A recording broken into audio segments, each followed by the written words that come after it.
Shalom peuple de Dieu, soyez bénis partout où vous nous suivez. Bienvenue dans la vérité de l'évangile. Nous allons prier. Père Céleste, au nom de Jésus, je te loue, je te glorifie. Merci Seigneur Jésus-Christ.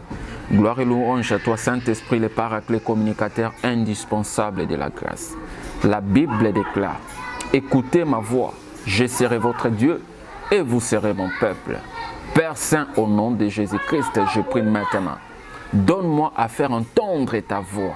Donne-moi à faire entendre ta volonté, ta parole, au nom de Jésus-Christ. Amen. Voilà, peuple de Dieu, aujourd'hui nous allons parler de la prospérité. Aujourd'hui dans notre kin, aujourd'hui à Kinshasa, aujourd'hui dans l'église Corps de Christ, nous sommes en train d'entendre parler de la prospérité. Il y a tel pasteur dit, le Seigneur lui a donné le ministère de la prospérité. Alors, nous allons parler aujourd'hui de la prospérité. C'est quoi la prospérité? Voilà. La Bible nous dit dans 3 Jean chapitre 2. 3 Jean, le verset 2, j'allais dire. 3 Jean, verset 2, la Bible dit, « Bien-aimé, je souhaite que tu prospères à tous égards, comme prospère l'état de ton âme. » Là, c'est l'apôtre Jean qui est en train d'écrire à l'église. Il dit, bien-aimé, je souhaite que tu prospères à tous égards comme prospère l'état de ton âme. Et c'est ces versets-là que le pasteur ont pris pour en faire le ministère de la prospérité. Vous savez, aujourd'hui, les prédicateurs, entre guillemets, ils prennent un texte biblique, ils les font sortir de son contexte pour donner des prétextes. Et c'est là, on parle de fausses doctrines, faux enseignements. C'est là, on parle de la motivation. Vous savez, il y a la prédication, il y a ce qu'on appelle la motivation. La motivation, c'est lorsque tu motives quelqu'un, tu le pousses à faire quelque chose. Tu lui encourages à faire quelque chose. Comme aujourd'hui, on motive les gens pour prier. On ne nous apprend pas à prier pour sa vie personnelle avec Dieu, pour sa relation personnelle avec le Saint-Esprit, mais on motive. Viens à l'église et le Seigneur va te donner ceci. Viens à l'église, tu seras béni. Viens à l'église, tu seras prospère. Viens à l'église, tu vas construire des maisons, tu vas te marier, tu vas voyager. Ça, il s'agit de la motivation. Mais nous ne sommes pas des motivateurs. Nous sommes des prédicateurs de l'évangile. Le message n'est pas un massage. Quand quelqu'un est blessé, on prend de l'alcool, on plonge dans la plaie, ça pique, on tourne, on lave la plaie.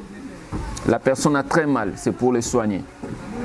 Alors si tu prends le bleu-blanc ou bien de l'huile pour caresser la plaie, tu n'es pas en train de rendre service à la personne blessée. Alors nous, le Seigneur nous a donné l'évangile qui est le message du salut et non le massage de la motivation. Voilà. L'apôtre Jean est en train de dire ceci, bien-aimé, je souhaite que tu prospères à tous égards comme prospère l'état de ton âme. Comme prospère l'état de ton âme. Nous allons analyser ces versets. 3 Jean chapitre 3 Jean le verset 2. Il dit, comme prospère l'état de ton âme. Mais comment l'état de l'âme peut prospérer? L'âme prospère comment? Notre âme, le siège de l'intelligence. Notre âme prospère par les Écritures, par la parole de Dieu. Il commence à dire bien-aimés. Mais comment ils sont devenus des bien-aimés? Qu'est-ce qui a fait d'eux, de cette assemblée dont l'apôtre Jean s'adresse? Il dit bien-aimés. Mais comment ils sont devenus des bien-aimés? En d'autres termes, bien-aimés dans le Seigneur. Cela veut dire quoi? Ils ont reçu la doctrine du Seigneur. Ils se sont alignés à cette doctrine du Seigneur. Ils ont accepté la marche avec le Seigneur. Ils se sont appropriés de la vie du Seigneur. Et ils sont devenus des bien-aimés dans le Seigneur. Alors, lorsqu'ils sont devenus bien-aimés, c'est-à-dire que leur âme prospère. Mais comment leur âme prospère? Leur âme prospère par la parole du Seigneur, par les Écritures. Là, l'apôtre Jean s'adresse à une assemblée. L'apôtre Jean s'adresse à l'église du Seigneur. Ce n'est pas comme aujourd'hui l'église du Seigneur, qu'on appelle aujourd'hui l'église du Seigneur. Vous allez voir les gens, 15 ans, 10 ans, 20 ans, dans une église, ils ne connaissent même pas les Écritures. Prends la Bible et donne-lui. Prouve-nous là où Jésus-Christ est Seigneur. Il ne sait pas. Prouve-nous ton salut dans la Bible. Prends. Tu es sauvé, oui. Jésus-Christ t'a sauvé. Alors prends la Bible. Prouve-nous. Où est-ce que tu es sauvé? Le bien-aimé ne connaît pas. Mais il s'appelle bien-aimé. Il s'appelle chrétien. Il s'est dit être disciple du Seigneur Jésus-Christ. L'apôtre Jean dit ceci. Bien-aimé, je souhaite que tu prospères à tous égards, comme prospère l'état de ton âme. L'état de l'âme de ce bien-aimé est nourri de la parole du Seigneur, est nourri de l'évangile. Il s'est affermi dans les Écritures. La prospérité qu'on nous prêche aujourd'hui dans l'église, tu seras prospère, amen. Tu seras ceci, amen. Vous allez voir, depuis qu'il est en train d'enseigner ces enseignements-là, tu regardes la vie des fidèles dans l'église, ils ne sont pas prospères, ils n'ont pas prospéré. Tu vas les regarder, ils sont toujours les mêmes. Tu vas voir les pasteurs est riche, les pasteurs a des voitures, il a des maisons, tout ça là. Mais regardez ceux qui sont à sa suite. Regardez ses collaborateurs. Regarde l'église. Il y a la misère, la pauvreté dans l'église. Mais lui, il est prospère. Mais comment il vous prêche la prospérité qui ne vous change pas? Et vous continuez d'écouter, lui aussi continue de prêcher la prospérité.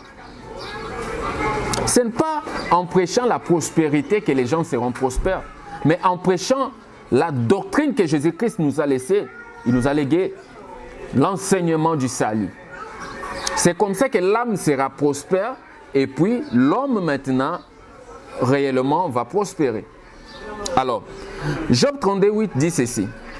En réalité, dans l'homme, c'est l'esprit. Donc pendant que tu es en train de prêcher la prospérité, si l'esprit n'est pas prospère, cette personne ne va pas prospérer.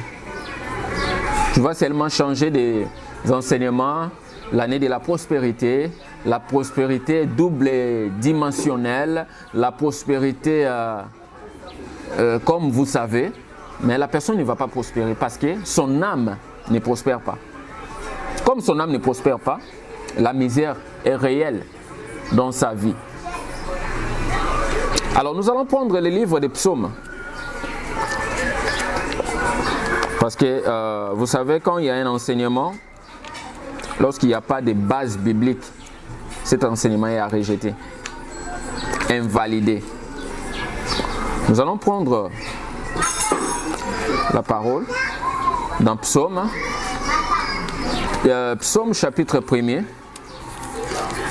le verset 1 à 3, je lis au nom de Jésus-Christ. La Bible dit « Heureux l'homme qui ne marche pas selon les conseils des méchants, qui ne va pas se tenir sur le chemin des pécheurs. » La Bible, Louis II dit « Qui ne s'assied pas en compagnie de mon cœur. » Qui ne s'assied pas en la compagnie de ces gens qui se moquent de Dieu. Toute sa joie, il la met dans la loi de l'Éternel, qu'il médite jour et nuit. Il prospère comme un arbre planté près d'un courant d'eau. Donc c'est lui qui ne se tient pas en compagnie de ceux qui se moquent de Dieu. Celui-là, il prospère. La Bible dit ceci. Toute sa joie, il la met dans la loi de l'Éternel, donc dans les Écritures, dans la parole de l'Éternel. Il trouve sa joie dans la parole de l'Éternel. Il médite cette parole jour et nuit. Il dit ceci. Qu'il médite jour et nuit. Donc, cette loi de l'Éternel, il la médite jour et nuit. C'est par là qu'il puise la prospérité. La prospérité, ce n'est pas la prédication où on vous dit sois prospère, avancez, marie-toi, voyage. Non, non, non, ce n'est pas ça la prospérité. La prospérité, c'est lorsque tu trouves ta joie dans la loi de l'Éternel. Tu la médites jour et nuit. Tu consommes la loi de l'Éternel. Tu t'alignes selon cette loi de l'Éternel. C'est ça, il s'agit de la prospérité. La prospérité n'est pas une prédication. Mais la prospérité, c'est lorsque tu t'alignes à la loi de l'Éternel et c'est tic au tac. Tu es prospère. Alors, la Bible dit, il prospère, verset 3, il prospère comme un arbre planté. Semeur dit ceci, comme un arbre implanté près d'un courant d'eau. Il donne toujours son fruit lorsqu'en revient la saison. Cela veut dire quoi? Un arbre qu'on a planté près d'un courant d'eau n'a pas besoin d'être arrosé parce qu'il bénéficie déjà de ces courants d'eau. Donc l'eau est déjà là en permanence. L'arbre est planté près des courants d'eau. Donc cette terre-là, le sol est déjà humide. Il n'a pas besoin d'être arrosé pour humidifier le sol. Non, le sol est déjà humide. Donc c'est lui qui puise sa joie dans la parole de l'Éternel. Il est prospère parce qu'il est comparable à l'arbre qui est planté près d'un courant d'eau. Il n'a pas besoin d'être arrosé. Parce que la plante ou bien l'arbre qui a besoin d'être arrosé, c'est lorsque le sol n'est pas humide. Le sol est sec. On a besoin de l'humidifier. Alors lorsque le sol est humidifié, c'est alors que non, il va maintenant pousser des racines, il y aura des vitamines, tout ça, là, l'arbre va pousser. Mais c'est lui qui trouve sa loi dans la parole de l'Éternel, qui puise sa joie dans la parole de l'Éternel. C'est celui-là qui prospère. La Bible nous dit ceci. Il prospère comme un arbre implanté près d'un courant d'eau. Il donne toujours son fruit en sa saison. Donc dès que la saison arrive, il donne son fruit.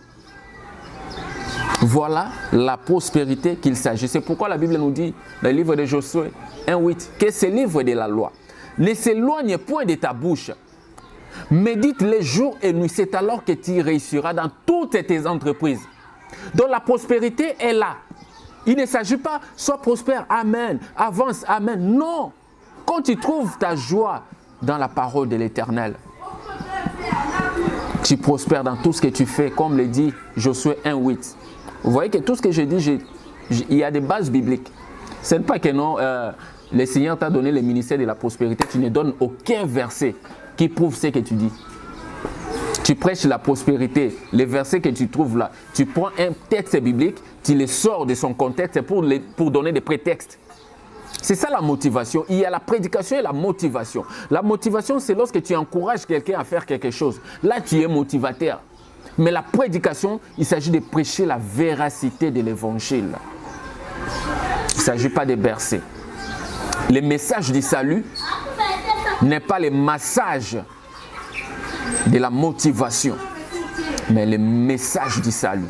C'est comme quelqu'un qui a la plaie. Tu prends l'alcool, tu laves la plaie, ça pique. Tu prends les ciseaux, tu fais plonger les cotons à l'intérieur, tu laves, ça pique, ça fait mal, mais c'est pour guérir. Et le message du salut, c'est comme ça.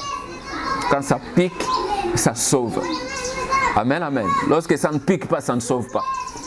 Il faut chercher des prédications qui piquent, qui sauvent l'âme. Alors c'est ça, il s'agit de la prospérité. Aujourd'hui, le Seigneur nous avait mis à cœur de parler un peu de la prospérité. Voilà, nous allons prendre Psaume chapitre 82. Le verset 13 au 16e verset, la Bible nous dit ceci. Car les justes poussent comme les palmiers. La Bible dit, car les justes poussent comme les palmiers. Mais pourquoi la Bible compare toujours les justes à un palmier? Parce que les palmiers, tu sais, quand tu coupes les palmiers et que tu laisses les racines, les palmiers vont continuer à pousser. Demandez les villageois, ceux qui ont fréquenté des plantations, des palmes, tout ça là, ils vont vous dire ça.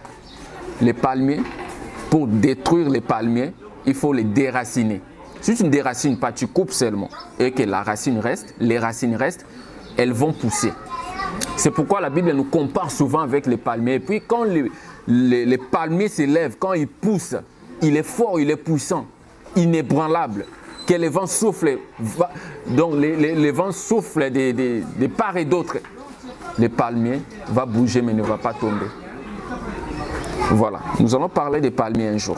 Car les justes poussent comme les palmiers, ils grandissent comme un cèdre du Liban.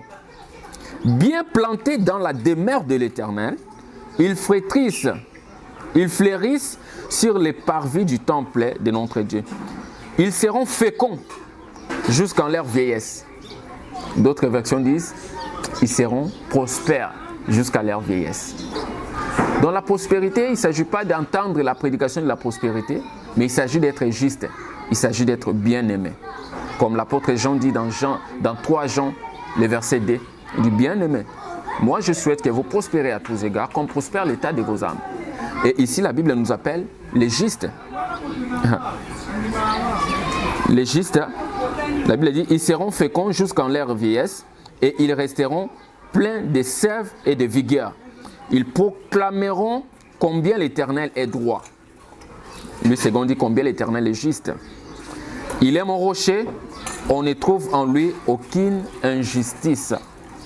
Voilà la prospérité. C'est lorsque tu es juste. C'est lorsque tu es bien-aimé dans le Seigneur. C'est lorsque tu t'alignes à la loi de l'Éternel.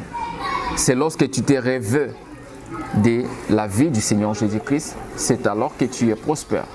Dans la prédication, là où tu peux rester dans l'église 50 ans, on te prêche que la prospérité.